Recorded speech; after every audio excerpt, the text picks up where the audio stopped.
Olá pessoal, tudo bom? Bem-vindo a mais um Mandarim Cast, o seu podcast autêntico de língua chinesa. Aqui é o professor Arthur e aqui é o professor Chan. E hoje vamos comentar sobre a educação na China, né? Vamos falar um pouco da minha experiência em ter ido para Taiwan estudar e o Chen também, a experiência dele quando estava na China, quando esteve na China e também no Brasil, né? Qual que é a diferença, né, entre os estudos na China e o estudo aqui no Brasil, né? Se um vale para o outro também. Vamos começar aqui, acho que o melhor ponto, né? Se é o mesmo sistema que o nosso, por exemplo, no Brasil, nós temos do primeiro ao nono ano, e depois a gente tem o ensino médio, né, ou colegial, que é do primeiro ao terceiro ano, se for uma escola normal. Normal que eu digo assim, não uma escola técnica, né? Escola técnica geralmente é 4 ou até 5 anos, né? Como é que é na China? Funciona dessa forma? Assim, né, se for contar, né, pela quantidade de anos, é bem parecido, né, que é o sistema da China. E lá, né, normalmente a gente tem, né, de primeiro a sexto, né, que é o 1年级 o 6年级, que são 6 anos, né, que é o ensino fundamental, né, ensino primário. Inclusive a gente chama em mandarim, né, 小学, né, 小 significa pequeno, né, e 学, né, estudo, né, então é um ensino para realmente assim, né, de criança, né, começa aos 6 anos até 12 anos. Depois disso, né, a gente tem o ensino médio, que são mais 6 anos. Só que esse ensino médio é meio que ele quebra em duas partes, né? Que uma parte a gente chama de Chuzhong, né? E a outra parte que realmente é assim, Gaozhong, né? Então, juntando esses 6 anos, a gente chama de Zhongxue, né? Zhong significa médio, né? Então, Zhongxue são divididos em duas etapas, né? Tem o Chuzhong e tem o Gaozhong. Aí depois do Gaozhong, realmente, aí começa, né, a faculdade, né, a universidade. Aí a gente chama de Daxue, né? Daxue, Da significa grande, né? Então Daxue, né, que é realmente ensino superior, né? Exatamente, né? E quando eu fui estudar em Taiwan, eu fui para o colegial, né? Mas eu fui para uma escola técnica, né? Então o colegial de lá era 5 anos, porque você era com um outro diploma, né? Você podia escolher se queria a área da saúde, a área business, né? Então você escolhia a sua área, então era um colegial que tinha alunos mais velhos, né, com 19, 20, até com 21 anos lá, porque era 5 anos de ensino médio, né? Aqui no Brasil, na Federal, se não me engano, é assim também, né? Você pode fazer um ensino médio e depois continuando, né, com o ensino técnico, né? Exatamente. Aí você já sai com os 2 diplomas também, realmente. Exatamente. E, Tchê, falando sobre o Enem, que é uma prova mais importante para os estudantes, né, que estão no terceiro ano e que é onde já entraram numa faculdade, né? Como é que é o Enem da China? Existe o Enem? Existe alguma prova similar lá? Exatamente. Existe também, né, uma prova que realmente é controlada pelo todo o governo chinês, né, que a gente chama de Gaokao, né? Gaokao. Né, Kao, vem da palavra 考试, né, 考试 significa prova, né, e esse Kao é realmente, né, que é alto nível, né, então realmente para você, né, ingressar, né, numa faculdade, né, e realmente, né, a Kao, né, que você vê assim, quando chegar na época, né, é uma pressão muito grande dos alunos, né, diferente do que aqui no Brasil, normalmente a gente estuda meio período, lá na China realmente todas as escolas, né, são período integral. Então você vê realmente a pessoa acorda para estudar, né, passa de manhã à tarde lá na escola, chegando em casa ainda tem que preparar, né, para Gaokao, né? Exatamente, então uma diferença muito grande que eu vi, né, entre Taiwan e Brasil só a questão das escolas, né? Aqui no Brasil a gente tem escolas integrais, geralmente as bilíngues são escolas integrais, mas grande maioria também de período meu período, né? Porque você entra às 7h50 da manhã e sai meio-dia 50, 1 da tarde, né? Lá na China não, eu entrava às 7h30 e saía segunda e quarta, a gente saía um pouquinho mais cedo, que era às 15h30, às 3h30, o restante a gente saía às 17 horas, né? Só que a minha escola também tinha um plantão de tarefas de casa, que era das 17 às 19 horas, que o aluno ficava lá na escola, ele ficava com um tutor, geralmente era um aluno mais velho, né, junto com o professor. Esse aluno mais velho, a gente chamava de, como é que era? Tinha uma palavra específica que chamava ele Banzhang. Agora, Banzhang não era o... Vou lembrar a palavra agora. Agora eu esqueci como é que a gente chamava essa pessoa, porque ele era um aluno que estava no último ano, ele era muito bom em matemática. Ele acabava ficando lá, ajudando, dava esse suporte, às vezes ganhava um dinheirinho lá da escola, né? Uma bolsa, um apoio, né? Uma bolsa. E ele ficava junto com algum professor. Então, daquele horário, das 17 horas até as 19, era só para fazer tarefa de casa. Então, revisão, para não trazer tarefas de casa para casa. E todo sábado tinha simulação de teste. Então, eu lembro que minha irmã estava no terceiro ano do colegial lá, né? Minha host sister, né? Que era a minha irmã que eu acabei morando na casa. E ela ficava das 7h30 até as 19 horas, né? E sábado era das 8 ao meio-dia. Essas 4 horas realmente era só para simulação de teste. Prova. E aí chegava mais perto do dar o carro. Tinha tarde também no sábado, porque tinham 2 horas de almoço e tinha mais prova. Mas quando não tinha prova era específico. Olha, esse sábado é matemática, outro sábado era língua chinesa. Porque em Taiwan o maior peso, né, eram 3 matérias, né? Era inglês, chinês, né? E matemática. E na China também é assim? Isso, na China continuidade também é a mesma coisa, né? As 3 matérias mais importantes realmente, né? Porque o chinês, inglês e matemática.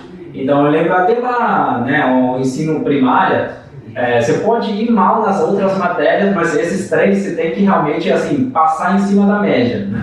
E também, né, a pontuação na China é diferente, né? Aqui a gente fala assim, tira 10. Se você na China, se você tirar 10, aí é apanhar dos seus pais, né? Porque na China as provas valem 100 pontos, né? E para passar, normalmente a média é 70. Então você tem que tirar realmente 70%, né? Acertar 70% da prova, né?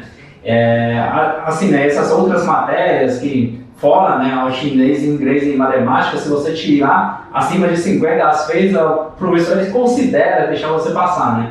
Mas esses 3 realmente você tem que ralar, não tem jeito. Então, eu estava falando, né, que eu fui convidado para trabalhar no Push Time, que seria como se fosse escola de aula de reforço, né? E para falar inglês, praticar inglês com as crianças, né? Então eu fui lá como estrangeiro, treinei inglês com eles, tinha em torno de 6 a 12 anos as crianças.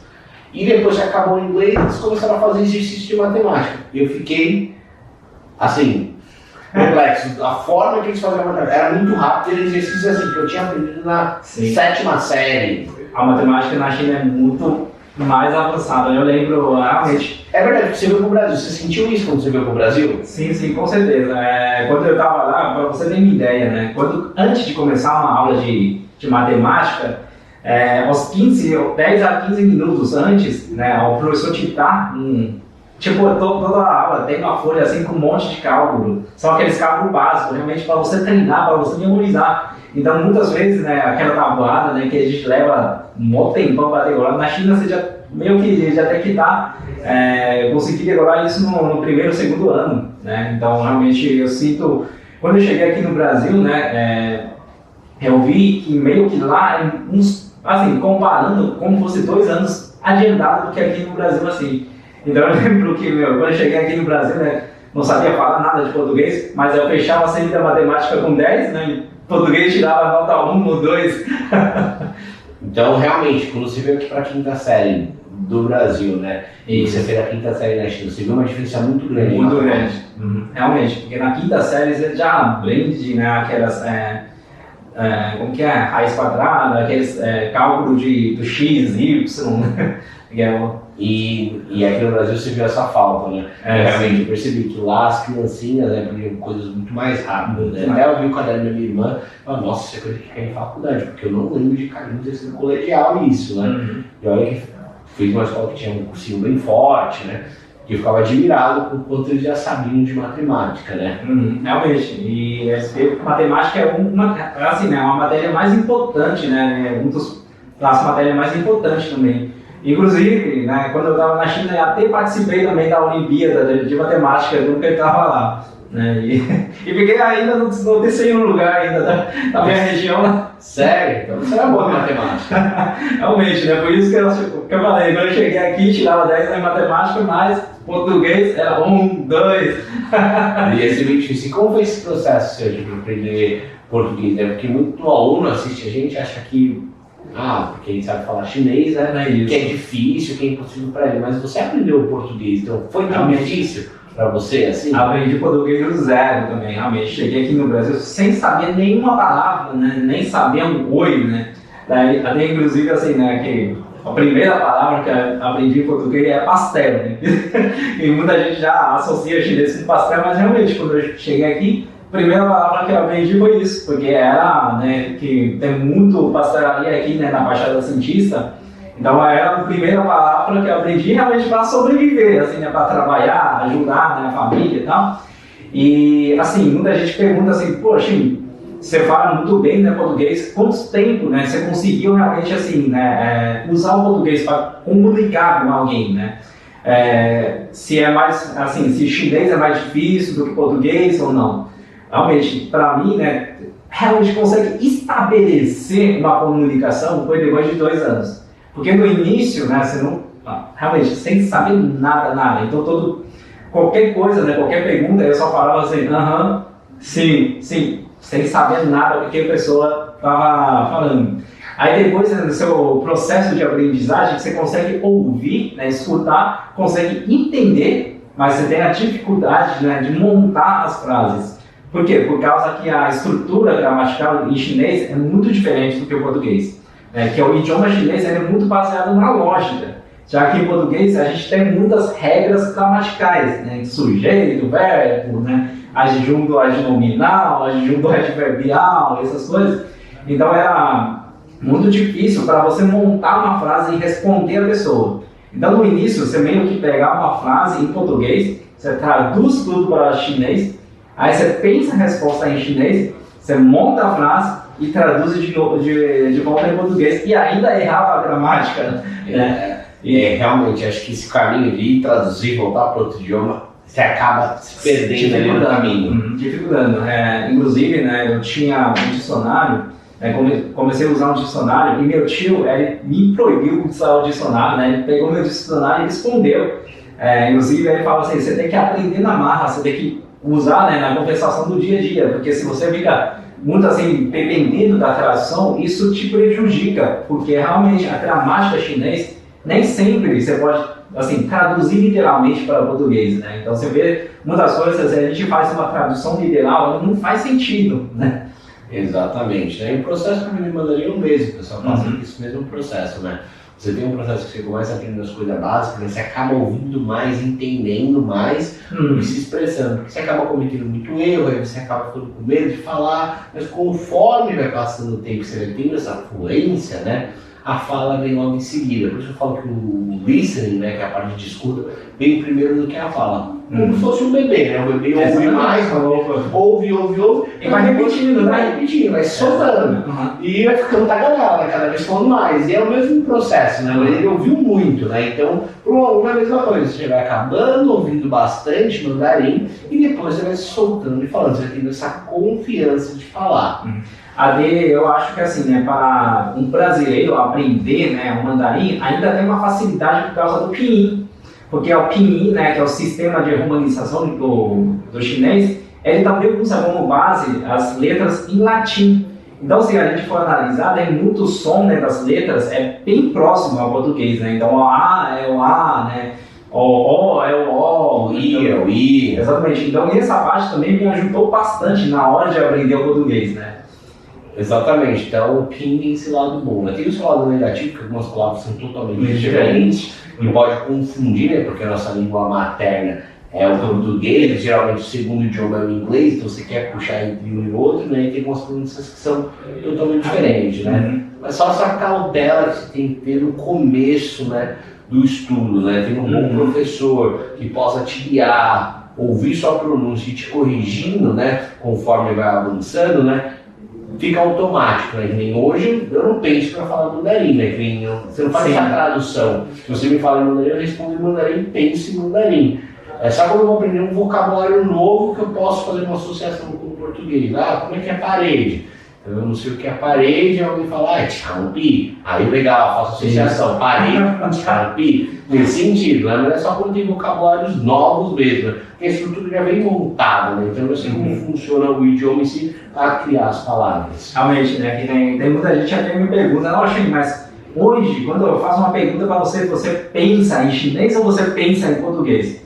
Realmente, é como fosse que a gente tem um botão assim de on e off, né? Você vai trocando de idioma, né? Então automaticamente você já sai naquele idioma. Então se eu estou conversando com o Arthur, né, em português, automaticamente meu cérebro ele já processa em português, né? Se eu vou conversar com outro chinês que fala mandarim, automaticamente meu cérebro ele processa em mandarim, né? Dependendo do dialeto, do idioma, né? Então o seu cérebro ele já faz isso. Eu até falo assim, né? Tipo um marco assim para você saber se você já atingiu o nível fluência. É quando você sonhar, quando você está sonhando, falando aquele idioma, é como se você já está... Muita gente pergunta, né? Você sonha em qual idioma, né? Eu sonho em mandarim. Então já, assim, quando eu sonho em Taiwan, né, que eu estou lá, eu sonho e respondo em mandarim, a pessoa me responde em mandarim, sabe? É normal. Você não pensa mais essa... E quando eu estava em Taiwan também é uma coisa, eu não sei como é que é seus pensamentos, por exemplo. Quando eu fico 100% em Taiwan, num ambiente que não tem brasileiros, né, que eu só estou ali com meus amigos, com a minha família taiwanesa, eu não penso em português. Então eu estou pensando, hoje depois aqui do podcast eu vou jantar, vou buscar um tal. Eu penso em mandarim. Eu faço a ação na minha cabeça em mandarim. Você faz isso em português também? Realmente, no dia a dia, hoje, né, como que eu uso muito mais português do que o idioma mandarim, tudo, assim, o processo, as coisas do dia a dia, eu penso em português, como normal. Às vezes até pergunta assim, tem gente que surge assim do nada, como que fala isso em chinês? Assim, né, muitas vezes até dá uma travada, porque é algo que você não utiliza, né, no dia a dia, assim, né, para você achar a palavra correspondente, né? Português. Então todo o processo de idioma, pessoal, é assim, né? Tem pessoas que vão se dedicar mais, ou tem pessoas que vão ter mais facilidade, mas assim, todo mundo vai aprender. Né? Se a gente conseguir aprender nossa língua materna, por que a gente não vai conseguir aprender outra, né? Acho que o maior problema é você criar muitas expectativas e se comparar um com o outro. Eu não posso me comparar com o Chen, porque se o Chen tem mais tempo livre, ou tem mais dedicação, ou acaba tendo mais facilidade, ele pode vir em 3, 4 meses. Aí eu acabo me frustrando, porque eu vejo que em 3, 4 meses eu estou ainda no básico. Mas se a gente demorou 5, 7 anos para falar fluente em português, não precisa ser uma criança, aprender as palavras, saber ler e escrever com 7 anos, né?